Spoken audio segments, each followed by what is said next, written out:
Hello friends, இன்றைக்கி நம்ம பார்க்க போகிற வீடியோவில் கிரெடிட் கார்டோட பாசிட்டிவான விஷயங்கள் என்ன அப்படிங்கிறத நம்ம பார்க்கலாம். இந்த வீடியோ பார்த்துட்டு இருக்க நீங்கள் நம்ம சேனல் இன்னும் சப்ஸ்கிரைப் பண்ணலைன்னா மறக்காமல் சப்ஸ்கிரைப் பண்ணி எங்களுக்கு சப்போர்ட் பண்ணுங்கள்.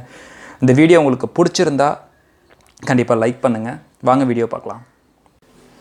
கிரெடிட் கார்டோட கான்செப்ட் என்னென்னா, ஒரு பேங்க்லேருந்து சர்டைன் அமௌண்ட், அதாவது 50,000மோ 1,00,000மோ உங்களுக்கு கடனாக கொடுத்து 40லேருந்து 45 நாள் வரைக்கும் உங்களுக்கு டைம் கொடுப்பாங்க.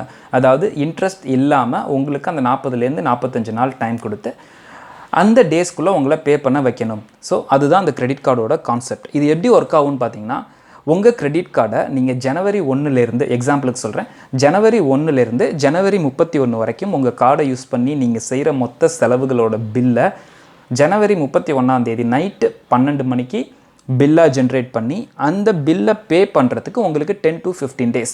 ஸோ இந்த கேல்குலேஷன் தான் அவங்க 40லேருந்து 45 நாள் வரைக்கும் உங்களுக்கு இன்ட்ரெஸ்ட் ஃப்ரீ கிரெடிட்டுன்னு சொல்லுவாங்க.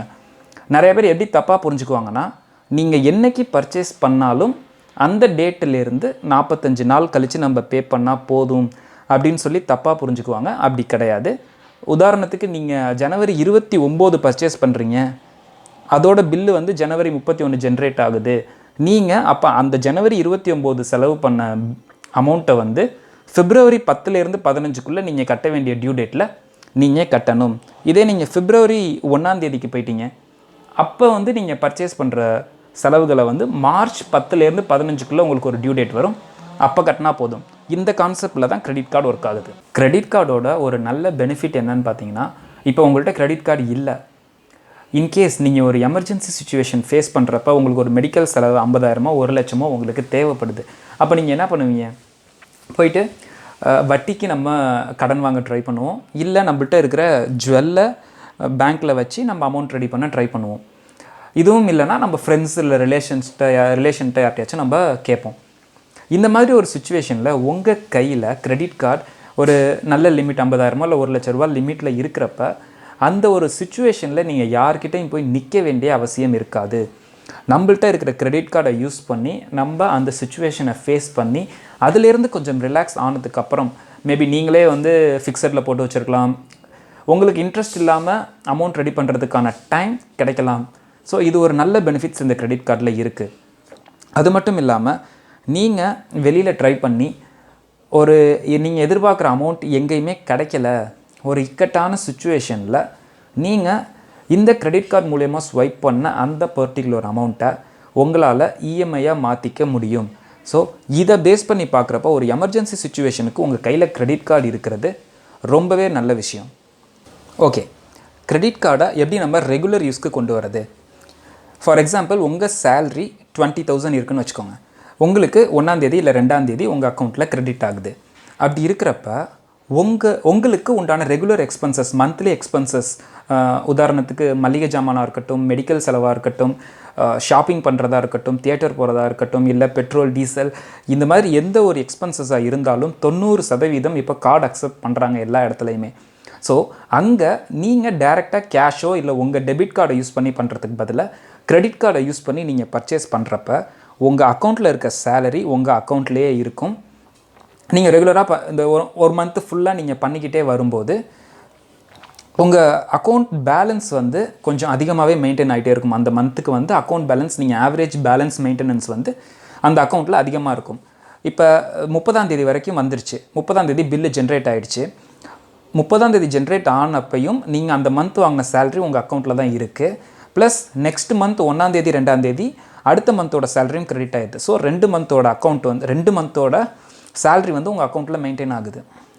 அதுக்கப்புறம் உங்களுக்கு பில் ஜென்ரேட்டுக்கு உண்டான டியூ டேட் வருது, அந்த பில்லை நீங்கள் கட்டுறீங்க. அதாவது ஃபஸ்ட்டு மந்த் வந்த சேலரியை வச்சு அந்த கிரெடிட் கார்டு பில்லை நீங்கள் கட்டி முடிச்சிட்டிங்க. ஸோ மறுபடியும் உங்கள் அக்கௌண்ட்டில் சேம் பேலன்ஸ், அதாவது 2வது மந்த் வந்த சேலரியோட பேலன்ஸ் வந்து உங்கள் அக்கௌண்ட்லேயே மெயின்டைன் ஆகிட்டு இருக்கும். ஸோ நீங்கள் ஆவரேஜாக அக்கௌண்ட் மெயின்டெனன்ஸ் வந்து ஒரு குறிப்பிட்ட அமௌண்ட் உங்கள் அக்கௌண்ட்டில் இருக்கிறப்ப 3 months ஒன்ஸ் அந்த ஆவரேஜ் பேலன்ஸுக்கு தகுந்த மாதிரி உங்களுக்கு பேங்க் இன்ட்ரெஸ்ட் ப்ரொவைட் பண்ணும். ஸோ இது ஒரு நல்ல பெனிஃபிட்ஸ். இன்னொரு விஷயம் என்னென்னா, இந்த கிரெடிட் கார்டை நீங்கள் ரெகுலராக யூஸ் பண்ணுறப்ப கிரெடிட் கார்டுக்கு உண்டான ஒரு ஆனுவல் ஃபீஸ் இருக்கும், 400 இல்லை 500 இந்த ரேஞ்சில் இருக்கும். நீங்கள் ரெகுலராக யூஸ் பண்ணி அவங்க சொல்கிற ஒரு சர்டைன் அமௌண்ட்டை நீங்கள் கிராஸ் பண்ணுறப்ப அந்த ஆனுவல் ஃபீஸ் உங்களுக்கு கட் ஆகும். நீங்கள் ஜென்ரலாக யூஸ் பண்ணுற எக்ஸ்பென்சஸ் நீங்கள் நார்மலாக யூஸ் பண்ணுறப்பயே இந்த ஆனுவல் ஃபீஸ் ஈஸியாகவே கட் ஆகிடும். ஸோ இது ஒரு நல்ல பெனிஃபிட்ஸ் கிரெடிட் கார்டில். இது மட்டும் இல்லாமல் கிரெடிட் கார்டை நீங்கள் ஆன்லைன் பர்ச்சேஸ்க்கு யூஸ் பண்ணுறப்ப உங்களுக்கு எக்கச்சக்கமான பெனிஃபிட்ஸ் இருக்குது.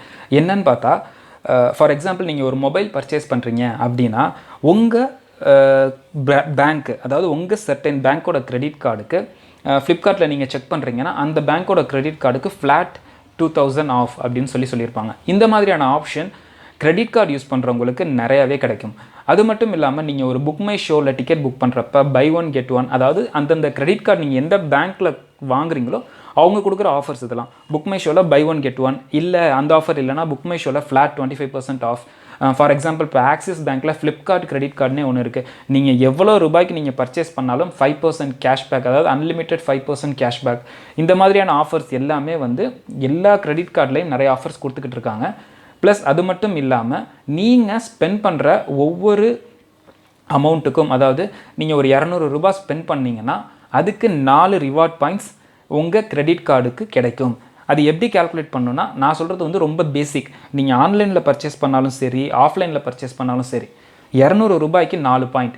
நீங்கள் 1 இயர் ஃபுல்லாக நீங்கள் இப்படி ஸ்வைப் பண்ணி பர்ச்சேஸ் பண்ணிட்டு இருக்கும்போது 1 இயர் எண்டில் அந்த ரிவார்ட் பாயிண்ட்டோட ஒர்த்து 3000லேருந்து 4000 ருபீஸ், அந்த ப்ரைஸ் ரேஞ்ச் அளவுக்கு அந்த ரிவார்ட் பாயிண்ட்டோட ஒர்த் இருக்கும். அதை யூஸ் பண்ணி நீங்கள் ஃப்ளிப்கார்ட் வவுச்சரோ அமேசான் வவுச்சரோ உங்களுக்கு எந்த ஆன்லைன் சைட்டோட வவுச்சர் வேணுமோ அந்த வவுச்சரை நீங்கள் செலக்ட் பண்ணி அந்த வவுச்சரை யூஸ் பண்ணி நீங்கள் பர்ச்சேஸ் பண்ணிக்கலாம். நான் லாஸ்ட் இயர் வந்து கிட்டத்தட்ட ஒரு 3000 to 4000 ப்ரைஸ் ரேஞ்சில் ஃப்ளிப்கார்ட்டில் நான் பர்ச்சேஸ் பண்ணுற அளவுக்கு எனக்கு நான் யூஸ் பண்ண கிரெடிட் கார்டுக்கு எனக்கு ரிவார்ட் கிடச்சிது. அது மட்டும் இல்லாமல் நான் நம்ம சேனலில் மாஸ்டர் படத்துக்கான டிக்கெட்டுக்கு உண்டான ஒரு கண்டெஸ்ட் ஒன்று நான் பண்ணேன். அந்த கண்டெஸ்ட்டில் வின் பண்ண சப்ஸ்கிரைபர்ஸ்க்கு நான் கொடுத்த டிக்கெட்ஸ் மொத்தமும் கிரெடிட் கார்டோட ரிவார்ட் பாயிண்டில் இருந்து அந்த டிக்கெட்ஸை நான் பர்ச்சேஸ் பண்ணதை வச்சு தான் நான் கொடுத்தேன். ஸோ இது மாதிரியான நிறையா பெனிஃபிட்ஸ் இருக்குது. நீங்கள் யூஸ் பண்ண உங்கள் கிரெடிட்டோட லிமிட் அதிகமாகும். இது மட்டும் இல்லாமல் நீங்கள் கிரெடிட் கார்டு வாங்குறப்ப உங்களுக்கு காம்ப்ளிமெண்ட் ஆஃபர்னு சொல்லிட்டு சில ஷாப்பிங் மால்ஸோட வவுச்சர்ஸ், அப்புறம் ஏர்போர்ட் லான்ச்சுக்கு உண்டான ஆக்சஸ், ஒரு சிலருக்கு 4 விசிட், இல்லை ஒரு சிலருக்கு 6 விசிட், அது அவங்களோட கிரெடிட் லிமிட்டை பொறுத்து இருக்குது. இந்த மாதிரியான ஆஃபர்ஸ் நீங்கள் கிரெடிட் கார்டு வாங்குறப்ப உங்களுக்கு காம்ப்ளிமெண்ட்டாகவே வரும். இது போக நீங்கள் ஓவராலாக அனலைஸ் பண்ணி பார்த்தீங்கன்னா உங்களோட ஆவரேஜ் பேலன்ஸ் மெயின்டெனன்ஸ் வந்து 3 months ஒன்ஸ் உங்களுக்கு இன்ட்ரெஸ்ட் கொடுப்பாங்க நான் சொல்லியிருந்தேன். அது ஒரு வருஷத்துக்கு கேல்குலேட் பண்ணுறப்ப ப்ளஸ் இந்த கிரெடிட் கார்டு மூலியமாக ரிவார்ட் பாயிண்டில் வர பெனிஃபிட்ஸு, ப்ளஸ் இந்த கிரெடிட் கார்டோட ஆனுவல் ஃபீஸ் கட் ஆகிறது, இந்த ஆப்ஷன்ஸ் இதோட சேர்த்து உங்களுக்கு இன்ட்ரெஸ்ட் ஃப்ரீ கிரெடிட்டு, இது எல்லாமே நம்ம கேல்குலேட் பண்ணி பார்க்குறப்ப ரெகுலராக நீங்கள் சேவிங்ஸ் பண்ணுறதை விட 1 மடங்கு அதிகமாகவே நீங்கள் கிரெடிட் கார்டு யூஸ் பண்ணுறப்ப சேவிங்ஸ் பண்ணலாம்.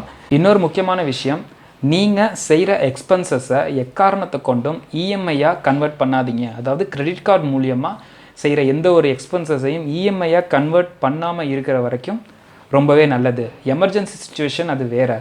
பட் நார்மலாக நீங்கள் செய்கிற ஒவ்வொரு செலவையுமே வந்து வேறு காரணங்களுக்காக நீங்கள் இஎம்ஐயாக மாற்றுறதை கண்டிப்பாக அவாய்ட் பண்ணணும். அப்படி நீங்கள் இஎம்ஐயாக மாற்றாமல் நீங்கள் கரெக்டான டியூ டேட்டில் கரெக்டாக நீங்கள் ரீபேமெண்ட் பண்ணிட்டு வரும்போது உங்களோட கிரெடிட் ஸ்கோர் ரொம்பவே அதிகமாகும். உங்களுக்கு கிரெடிட் கார்டு அப்கிரேட் ஆஃபர் எக்கச்சக்கமாக வரும். ப்ளஸ் அது மூலியமாக நீங்கள் ரிவார்ட் பாயிண்ட் நிறையா ஏர்ன் பண்ணலாம். இது மட்டும் இல்லாமல் உங்களுக்கு நிறையா பேங்க்லேருந்து லோன் ஆஃபர்ஸ் நிறையா வரும். தயவு செஞ்சு அக்செப்ட் பண்ணிடாதீங்க. அந்த லோன் ஆஃபர்ஸ் நீங்கள் வேணான்னு சொல்லிடாதீங்க. எப்போவுமே அவங்க கால் வரும்போது இப்போ இன்ட்ரெஸ்ட் இல்லை அப்படிங்கிற மாதிரியே சொல்லி சமாளிச்சிட்ருங்க. ஏன்னா உங்களுக்கு எப்போயாச்சும் ஒரு எமர்ஜென்சி சுச்சுவேஷன் வரும்போது அமௌண்ட் நமக்கு வெளியில் போய் யார்கிட்டையும் நிற்க வேண்டிய அவசியம் இல்லை. பேப்பர் டாக்குமெண்ட் எதுவுமே இல்லாமல் ஜஸ்ட் உங்கள் ஆப் மூலியமாகவே நீங்கள் லோன் அப்ரூவ் பண்ணிக்கலாம். இந்த மாதிரியான ஆஃபர் நீங்கள் கிரெடிட் கார்டு கரெக்டாக யூஸ் பண்ணுறப்ப உங்களுக்கு அந்த ஆஃபர் கிடைக்கும்.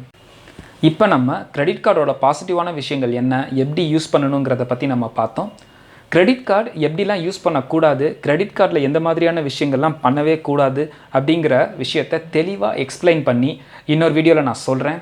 இந்த வீடியோ உங்களுக்கு யூஸ்ஃபுல்லாக இருந்துச்சுன்னா மறக்காமல் நம்ம சேனலை சப்ஸ்கிரைப் பண்ணி எங்களுக்கு சப்போர்ட் பண்ணுங்கள் ஃப்ரெண்ட்ஸ். நெக்ஸ்ட் ஒரு சூப்பரான வீடியோவில் பார்ப்போம். பாய்.